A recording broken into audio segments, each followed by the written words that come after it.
Visakha steel ప్లాంట్లో ఇటీవల జరిగిన ఘోర విషాదాన్ని మరవక ముందే మరోసారి ప్రమాదం జరిగింది.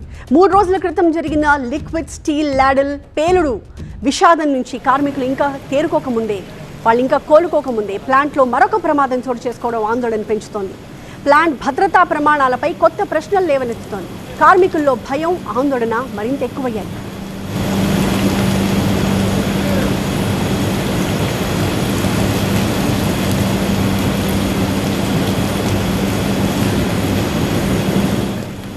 లేటెస్ట్ విజువల్స్ మనం చూస్తూ ఉన్నాం. ఇవాళ ఉదయం మార్నింగ్ షిఫ్ట్లో జరిగిన ప్రమాదం ఇది. SMS-1 TP బేలో లాడిల్కి రంధ్రం పడి స్టీల్ మెటల్ నేలపాలైంది. ప్రమాదం వల్ల ఎలాంటి ప్రాణ నష్టం లేకపోయినా కార్మికులు మాత్రం పని చేయాలంటేనే భయపడిపోతున్నారు. మొన్న 8వ తారీఖు జరిగిన ఘటన కళ్ల ముందు తిరుగుతూ ఉండగానే ఇలాంటి వరుస ప్రమాదాలు మరింత టెన్షన్ పెడుతున్నాయంటున్నారు. అయితే అధికారులు మాత్రం ఇదొక రొటీన్ ప్రాసెస్ అంటున్నారు. లాడిల్లో ఉక్కు తరలిస్తూ ఉంటే రంధ్రాలు పడి స్టీల్ మెటల్ కింద పడిపోవడం నెలలో 4-7 సార్లైనా జరుగుతుందంటున్నారు.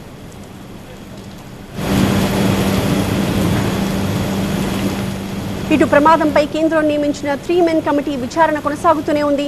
ఇప్పటికే ఘటనా స్థలాన్ని పరిశీలించిన నిపుణులు ప్రమాదానికి గల కారణాలు, పరిస్థితులపై విచారణను ముమ్మరం చేశారు. SMS-1లో HODలు, ఇంజనీర్లతో భేటీ అయ్యారు. సాంకేతికపరమైన అంశాలపై కమిటీ దృష్టి సారిస్తుండగానే లేటెస్ట్గా మళ్లీ ప్రమాదంపై స్పందించింది NHRC. ఫుల్ సీరియస్ అయింది. సుమోటోగా కేసు నమోదు చేసిన కమిషన్ ఏపీ చీఫ్ సెక్రటరీకి నోటీసులు ఇచ్చింది. అలాగే ఈ ప్రమాదంపై 2 వారాల్లో నివేదిక ఇవ్వాలి అంది. భద్రతా లోపాలపై పూర్తి వివరాలను కూడా కోరింది.